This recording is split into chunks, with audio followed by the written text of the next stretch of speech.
How's it going, my YouTube family? So another week in training. Wanted to do something a little bit, I wouldn't say new because I've done this in the past, but instead of talking about my training this week, I kind of want to talk about a topic. So instead, I just kind of have the numbers listed up there. Give you guys a quick summary. I had a pretty damn good week in training. Probably the highlight was pulling a 370 for a triple on deadlift. Bench went really well as well. Backing off my frequency to only twice a week. I did start a new split, which I'll probably share with you guys in the next few weeks. But essentially, I'm just back squatting 3 times a week, deadlifting twice a week, overhead pressing once, barbell bench pressing twice, and then the rest of the stuff is kind of accessory work. It's essentially a push-pull, a full-body push-pull split. But what I wanted to talk about in this video today, guys, was balancing training and nutrition and social life and all that stuff while you're in college. So as most of you probably know if you've watched my channels in the past, I am a college student. This is actually my last semester of undergrad, and then next semester, I'm not sure how many people are aware of this that follow my channel, but I am doing an internship with Texas Tech University, their sports nutrition program down there. So we're working with all their athletes, their football, their American football team, volleyball, basketball, baseball, tennis, all those sports teams. I'll be working with them down there. So that's going to be a great opportunity. Pretty much almost exactly what I want to do in the next few years. I still have graduate school, hopefully, and all of that stuff as well, but definitely can see myself in that position. So enough about myself. Some things I wanted to talk about, though, are how to balance it all in school, and just some like general tips that may or may not be new to you guys, but hopefully it'll at least help some people out. So I actually heard a really good strategy for people who have trouble balancing their training and actually getting their sessions in from the YouTube channel Bodybuilding Bros. So I gave them a shout out. Hopefully I'll remember to give them an annotation in this video sometime right now. But he actually talked about scheduling in your workouts just like you do a class. So say you have like, endocrinology like I do at 12 o'clock Monday, Wednesday, Friday. So same thing, you just put in like your upper body workouts 10 o'clock, 10 a.m., Tuesday, Thursday, or whatever it is. Just schedule them like a workout or schedule it like a class so that, first of all, you have some accountability, hopefully, to show up. And also, I don't know if he was really thinking of this as well, but what I like to do, because I am kind of the chronic, I don't want to say overtrainer, but if I have a lot of free time, I'm going to stay in the gym for like 2 or 3 hours because I love to train so much. So when I say overtraining, I don't mean like that I'm doing too much. I just mean that sometimes I'll do stuff that's off of my program. I'll just keep going or do random things or just throw in like some Metcons if I have time. So to kind of avoid doing that, if you're someone like me who just likes to train so often, but obviously just can't be in the gym all day, every day, you can kind of set it up so you have to be out of the gym by a certain amount of time. So this is what I do a lot.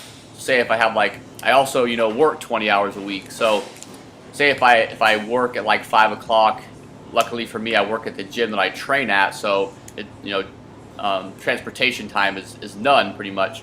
But so say if I have a client like at 5 o'clock on a Thursday, I'll go to the gym at like 3, so I'll have to be done with my, I'll warm up and I'll train or whatever.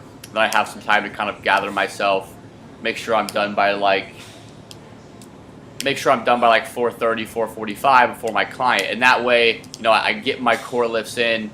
I usually can get most of my accessory stuff in, but I don't have time to just dick around. I don't have time to talk to people, and that way I can be really efficient with my training and then with my time overall. So that gives me a lot of time earlier and later in the day as far as getting my homework in, getting the projects done, actually having a social life of some sort, all of that stuff. So that's my main tip that I didn't really create myself, but is to structure as a class. And if you have a problem like me, putting it before something like a class. So say for instance, if you have class at 10 o'clock, get up early and get it done. Get there at 7:30. Give yourself plenty of time, and then you have to be out of the gym by a certain amount of time, assuming you actually want to go to your class, and you do go to your class, which you should. So another kind of tip I want to give is also you have to be flexible, probably even more flexible than you would like to be. And what I mean by that is you may have to train early in the morning on some days. For instance, I start my first class at 10 o'clock on Mondays, and I usually don't get home for longer than 30 minutes probably to grab some quick food. I really don't get home or have any time to train or do much at all until 8 o'clock at night. I usually like to reserve my nights for studying and reading and relaxing, and then if I have any projects or stuff like papers due, have time to do them at night so I don't have to train or have to miss a session to do that. So I do not like training early in the morning, but on Mondays when I have class at 10, that gives me a good chunk of my time is before that. I don't have any time before 8 o'clock. So instead of training late at night or trying to get a workout in 30 minutes, I just get up early, 7 o'clock, which isn't super early, but I get up early and get the workout in. My reps are a little grindy, I'm not in the greatest mood, and all of those things, like a lot of people that don't like to train in the morning, it's not ideal for me, but again, you're going to have to be flexible a lot and learn to adapt to that situation. So that's kind of my third tip really, is be flexible.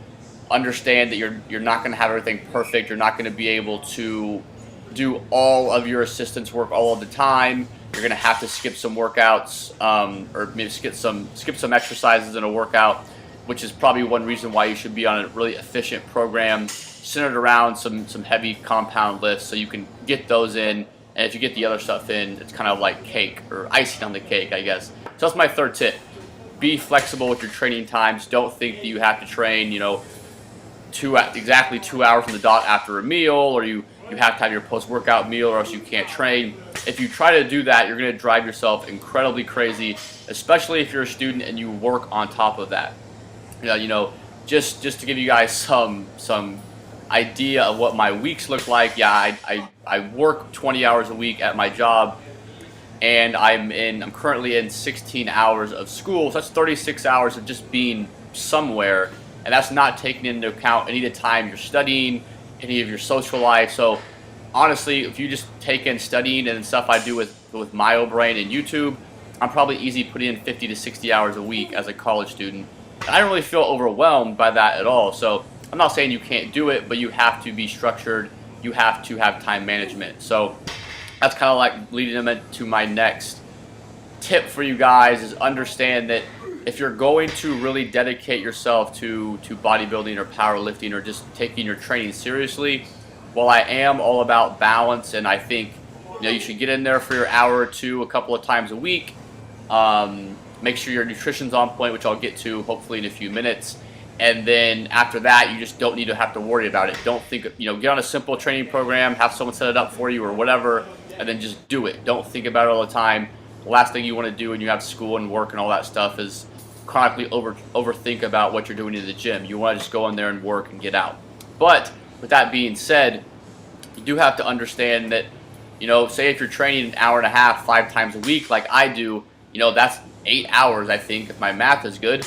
That's 8 hours that you could be doing something else. So understand that is going to take some time out of your day, out of your week, that you can't use for other things. So say if you love having a social life and you love sleeping until noon and all of these things, I'm not saying you can't do that stuff sometimes, and I do pride myself in actually being able to have a social life as well, but understand, like, there's going to be times where you're going to have to get up while everybody else is sleeping. There's going to be times where you're going to have to study when other people are out, and some people aren't willing to do that, and that's fine. And again, some people's goals may not need that much dedication, but for some people watching this channel and wondering, how can I become a really good lifter, increase my body comp, all of those things while I'm in college, it is possible, but understand you're going to have to sacrifice some of those things. You're not going to have to eliminate them. You can go out, you can do normal college kids things, but it's kind of like finding balance. You're probably not going to be able to go out 3-4 times a week. Probably not going to be able to sleep in until noon 3 or 4 times a week. Little things like that I wouldn't say are optimal for your results as a lifter. And the last thing I want to talk about quickly, I think I have a few more sets in here, is nutrition. So I advocate for most people who actually want to track stuff during college, which I recommend unless you're like in the dorms and you have the calf. Depending on where you are, you can actually still track your macros there. But anyways, I would recommend just counting your calories and then your protein. That's exactly what I do. I have a minimum amount of protein I need to hit, and then calories, calorie range. So I think mine's 3,100 to 3,300 right now, and that just makes it more flexible. Makes your food choices easier. I live off stuff like peanut butter and bagels and Greek yogurt and protein shakes. Some days, like, my only source of protein is whey or some powder, or Greek yogurt or some dairy form, stuff that I can make in like 10 seconds. So there's nothing bad about that. To understand, you're gonna have to be more flexible with your nutrition. And I don't think that's really gonna make your results any less better. Unless you're cutting, that's kind of a whole other issue, but most college kids aren't cutting. They're trying to get bigger. Most of us are really skinny kids trying to look like Ronnie Coleman. So hopefully that was some assistance to you guys about some general tips on how to balance everything with training and stuff like that, nutrition. If you guys want to hear me talk more about this topic, since I actually do know what I'm talking about, just let me know. I'll make a longer video. But that's it for this week, guys. I'll see you next time. Take care.